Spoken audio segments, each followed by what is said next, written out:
You're tuned in to the Ross Tucker Football Podcast, guiding your gridiron journey, none other than your host, former NFL lineman, Ross Tucker. Oh, yeah, it is. But it's not just any Ross Tucker Football Podcast. It is a Tuckheads Tuesday. Sadly, the last Tuckheads Tuesday for a while, because starting next week, post-Super Bowl, the non-playing season, we will be 3 days a week in the non-playing season. I don't even like to call it the off-season anymore. We are presented, of course, by 1-800-Flowers.com, DraftKings official flowers for Valentine's. I will find a way to have winners later this week on Friday. A spread the word winner via social media. Somebody that hits us up at Ross Tucker NFL, at Ross Tucker Pod. And by the way, getting a lot of pictures, a lot of videos here at the Super Bowl, day 2 live from the gorgeous DraftKings set at Radio Row at the Mandalay Bay Convention Center. Highly recommend you guys check out our social clips at Ross Tucker Pod, at Ross Tucker NFL, or watch us on YouTube, youtube.com/Ross Tucker NFL. You know the deal with the sponsor confirmation email winners, whether it's westshorehome.com/Ross or whether you get a loved one a awesome Valentine's Day gift, myfrontpagestory.com. I guarantee that I will sign and send something back. So excited, by the way, for all of the interviews that we have for you today. A little different style than normal, because yesterday I was like a straight-up journalist. I was a straight-up professional. I was the only podcast host, the only former player, the only color commentator that went to the food and beverage preview. If you didn't check it out, at Ross Tucker NFL, Twitter, Instagram, Facebook, you missed it. But I wanted to get a preview of the food and beverages at the Super Bowl. Oh, I also, by the way, talked to Steve Spagnuolo, Leo Chenault, starting linebacker, Drue Tranquill, starting linebacker, Jake Brendel, starting center for the San Francisco 49ers. You'll hear all those shorter interviews momentarily. But first, how about Julia Lombardi? She is in charge of the food and beverage for Allegiant Stadium. It was so good. Jack and I went over there to make sure you need us at that meeting. You want us at that meeting or press conference or whatever it was. First up for the big show, it's Julia Lombardi. The Big Show. All right, Ross Tucker here, doing the work that everybody needs, the content that everybody craves, talking to Julia Lombardi, who's in charge of all of the food and beverage here at Allegiant Stadium. I want to start by giving you a compliment, because I grade and evaluate press box food, and you guys are perennially top 3 in the league. So congratulations. I appreciate that. Listen, there's 3 theories around the press box. What are they? So there's either the one where they want you to pay and they don't care and they just want you to get in and get out. And there's 2 where it's like, just make sure they don't talk about us. And then there's 3, they're like, make sure you wow them. And that's the hardest one, but that's what we try to do here at Allegiant Stadium. You absolutely wow me. I literally, when they tell me what game I'm doing, I get excited when it's Las Vegas, because I know Allegiant Stadium's legit. I've actually done a couple UNLV games here too, and they have it. It's fantastic for that as well. So what's unique about the Super Bowl this year from a food and beverage standpoint? So we have a partnership with the NFL, so that's different than in the past. So the NFL got to make a lot of the decisions, so they've decided to keep it what we do on a Raider game. We're not raising pricing. We still have a $2.99 hot dog. We're keeping our house deals. So we're just adding a little bit of wow items in there just because it's a Super Bowl. Give me some flavor of some of the wow items. So we have our surf and turf nachos. They're going to be $58.58, and I'll tell you why. They're going to have A5 Wagyu carved on the nachos. There'll be lobster, and you have a souvenir shot glass that you can pour all over and take it home with you. Okay, and then what else you got? The grilled donut with the ice cream over there was incredible. The donut Sunday, that's an eye catcher. Yeah, that's for me. I like this. Do you have a sweet tooth? Absolutely. That's delicious. So they're going to grill a donut and just put a bunch of sundae toppings on it, and then they're going to top it with a chocolate football. All right, so I'm actually not going to be here for the game. I have to go back to the East Coast. What will it be like, or what will be different in the press box? Do you know?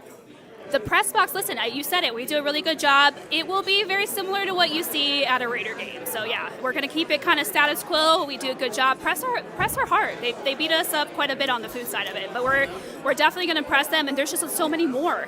I'm so excited that there's more press that get to see the stadium that haven't been here before. Okay, I got to ask you about the last name. I mean, that's like a very much a football last name. Any relation, any of the Lombardis in the sport of football? So I've been a Lombardi for 4 years. We'll have to ask my husband. But as far as I know, no connection, but I do like the name. It's a good name. That's awesome. Well, thank you for putting this together. Everything's delicious. Very excited. I'm the only color commentator that would take the time out of his day to come here and speak with the wonderful Julia Lombardi. Thank you so much. We appreciate that. Thank you. Speaking of food and beverage, whether you're hosting game day or movie night, DiGiorno knows that planning a watch party on a budget isn't easy. You need the perfect setting, the perfect squad, and the perfect eats. Luckily, you're a game time mastermind, and you know that grabbing DiGiorno classic crust pizza can bring home a dub because it's packed with half a pound of cheese sauce and other toppings and comes at an incredible price.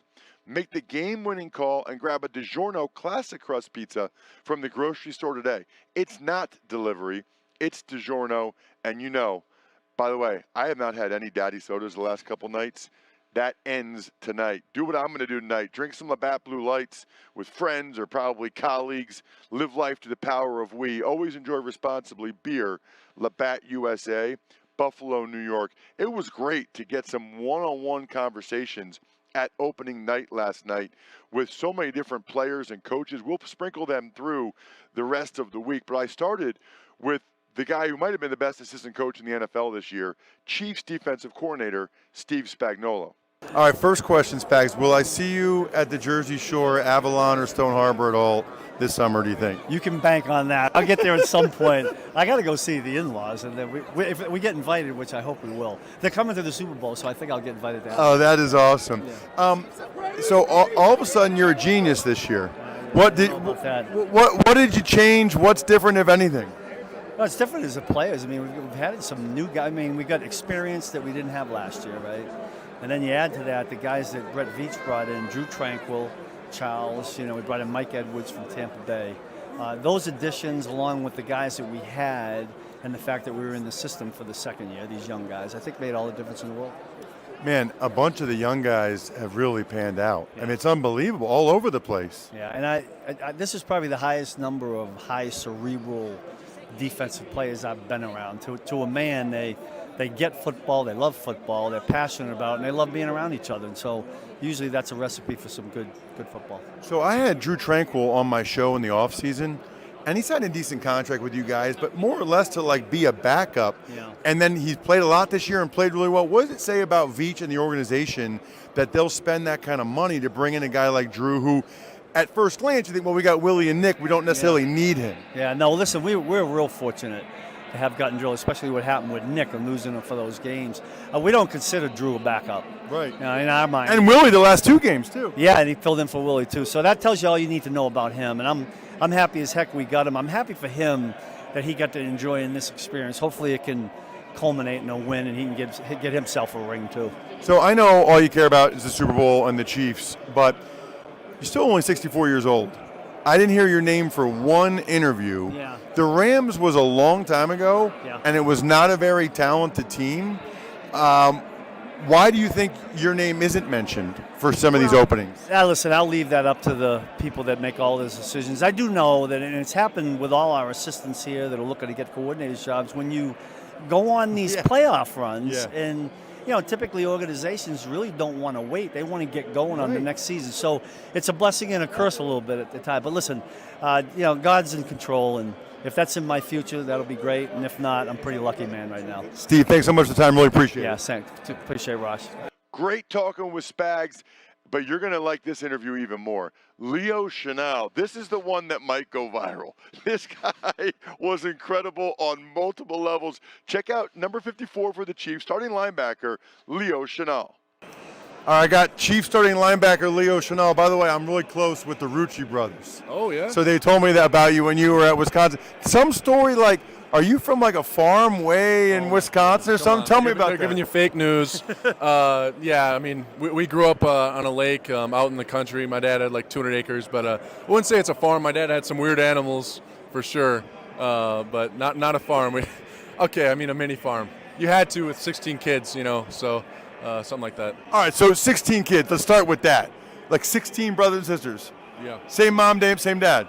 Okay. So my mom was the second, my dad's second wife. Okay. So my mom had 9, but we all grew up together. So, you know, the 7 and 9, we all grew up under the same house, same roof. So pretty chaotic. That is amazing. All right, what are the weird animals? Oh, man, I got to go down the list. We had an alligator, obviously cows, goats, llamas, boa constrictors, water monitors, any type of lizard, snakes you can name. A mountain lion. DNR took it away from us. Man, hamster, all the little stuff like that, and dogs, cats, of course. Yeah, I could probably keep going. I can't think right now. Dude, last year, after you guys won the Super Bowl, when you jumped up on the side of the bus and pulled yourself up, that was one of the sickest things I've ever seen. Let's go, What do you weigh? Where do I weigh? Right now, like 245. I'm light right now. I was 250 last season. When you jumped up and pulled yourself up like that was sick, dude. Hey, man, I had to get back to my pregnant wife, man. I was kind of panicked. I'm like, oh, shoot, I've been down here too long. I got to get it back up there. She's going to be mad at me. That's all I was concerned about. What's been different this year from last year defensively for you guys? You know, I think it's guys kind of like, you know, figuring it out. We had a lot of young guys, a lot of inexperience, but, you know, as we go into the playoffs last year, you know, going into this year, it's guys kind of feeling like, hey, we got this, man. Like, you know, it is complex, and the things that Coach Spags asked us to do, you know, it's not easy. It never is. You know, that's the NFL, but it's guys that are finally buying in, and you know, me included, like, in trusting each other, leaning on each other. Hey, did you guys just blitz the backside every time against Baltimore to make sure the back had to try to pick you up, and then also give Lamar less room to go? It seemed like anytime they were in gun, you were blitzing to where the back was, knowing the protection was sliding away.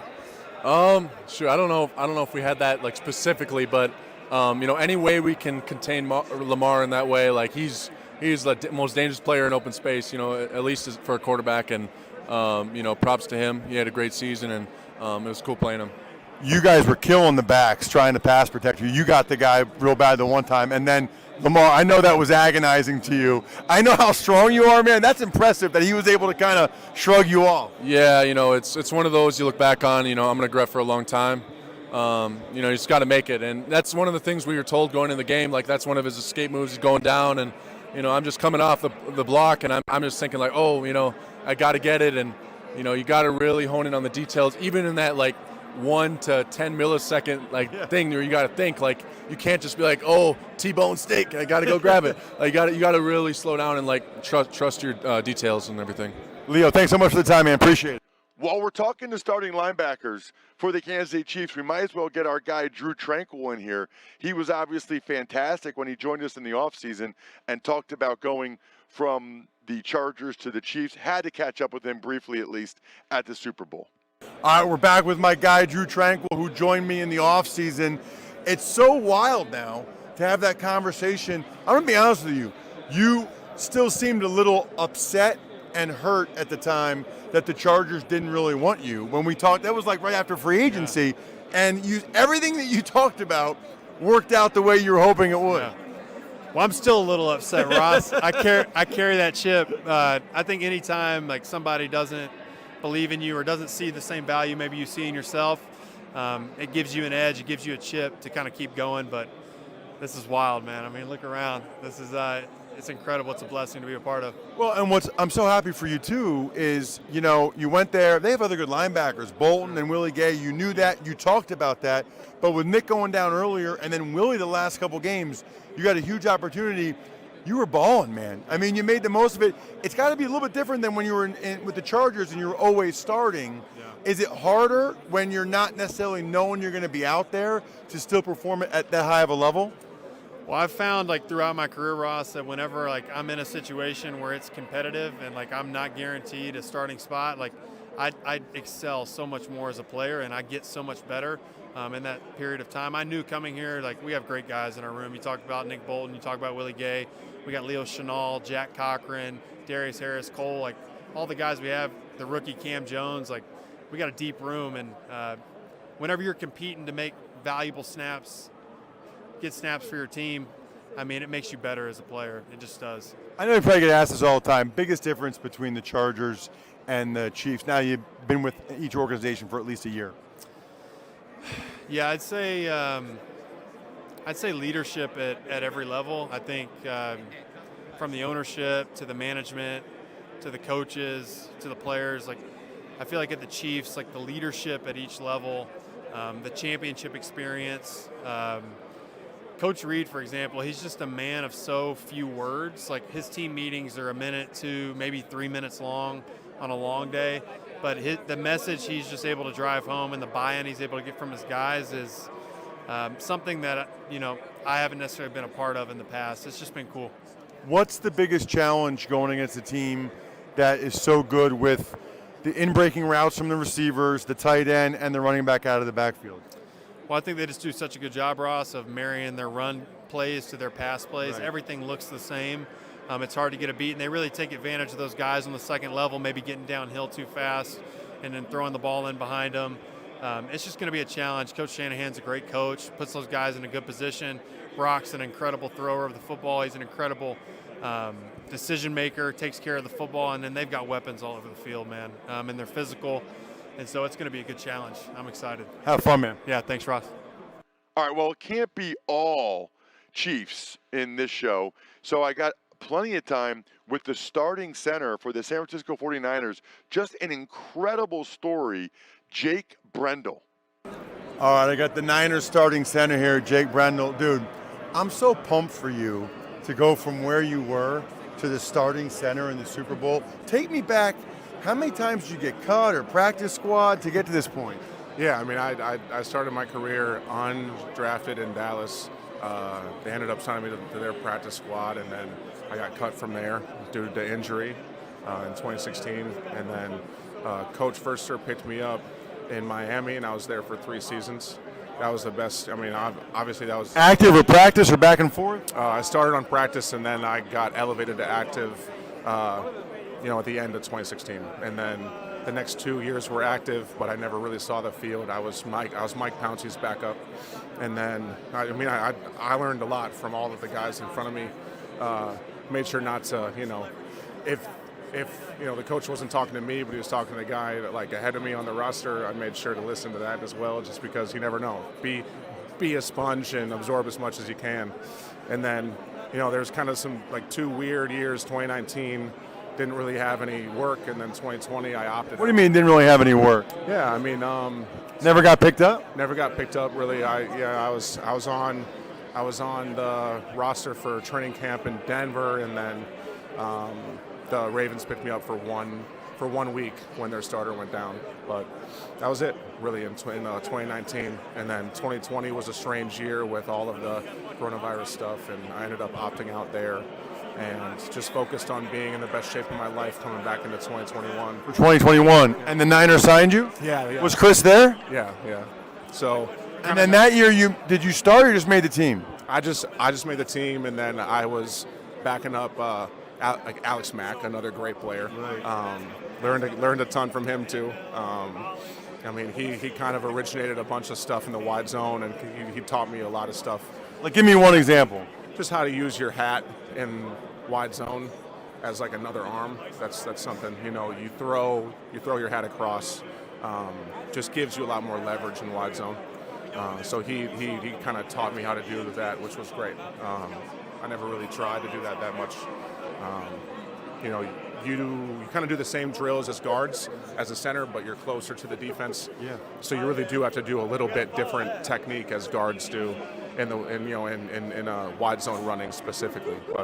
And then just signed a 4-year deal. I'm in year 1. So you started last year. Yeah. And started the whole season. Yep. Had a great year. Yep. And then you got a nice contract. So dude, what was that like? I don't know are you married, kids or anything? Yeah, married, and I have 1 kid who's 1. Right. Okay, so talk to me about when they offered the contract and you signed it, and just what that was like. Oh, I mean, it was really just all the work I put in, all those seasons before this, kind of coming to fruition. And I mean, it felt fantastic, but at the same time, I really felt deep down that my career was just starting.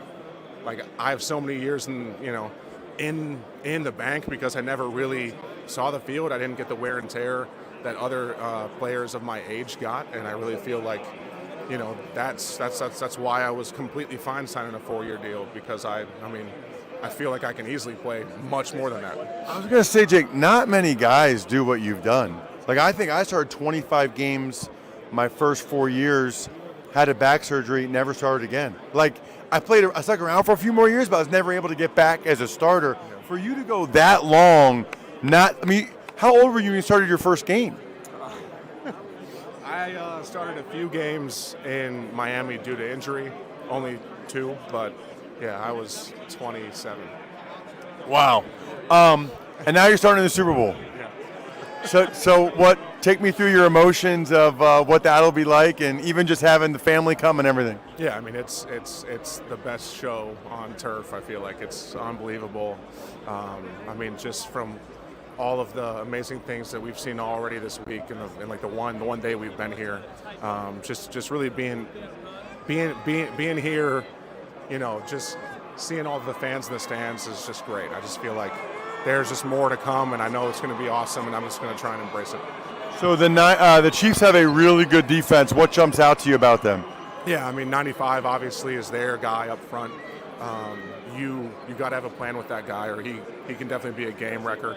And then obviously they got great linebackers and great DBs. So it's going to come down to scheme. It's going to come down to execution, and really just a lot of in-game adjustments as well, because we really don't know what they're going to bring to the table, like schematically wise. So really, I feel like it's just going to be, how do we combat 95, and how do we keep running the ball.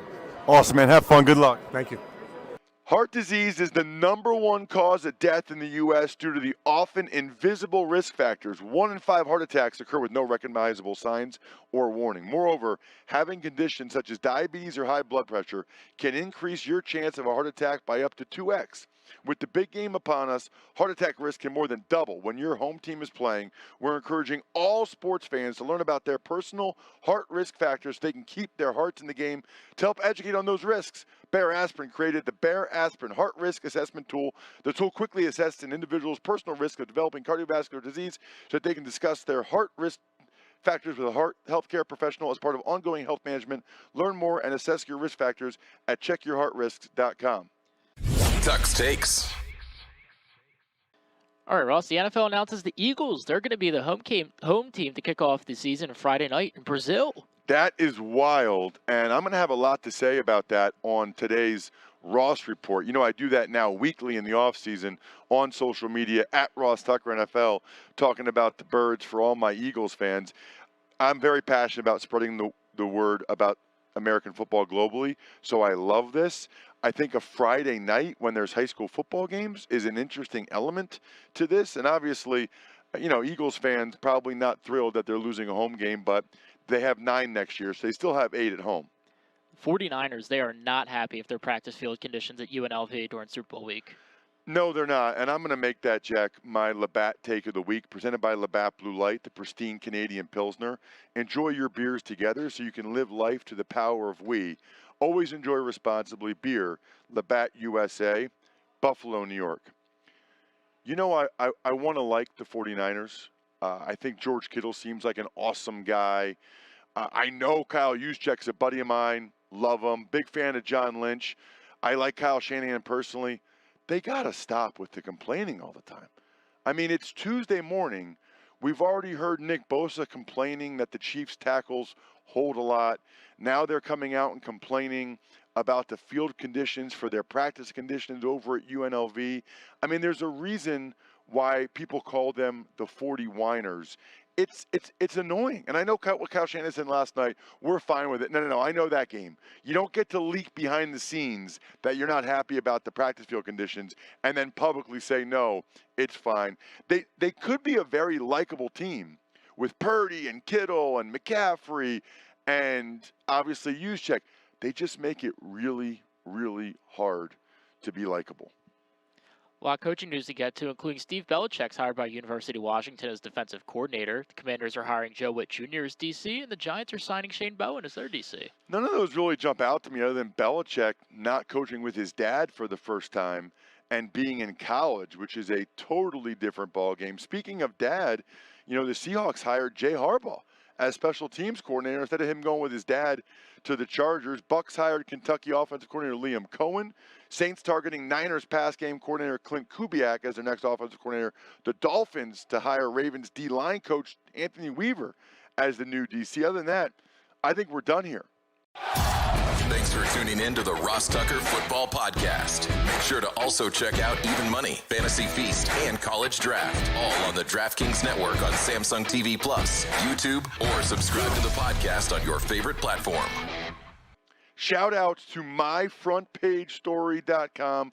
You guys know how I feel about it. I should have worn this red shirt I'm wearing tomorrow for being a week from Valentine's Day. We also have backofficeschedule.com, steakhousesports.com, humanheadnyc.com, Sporticulture, and Pizza Boy Brewing.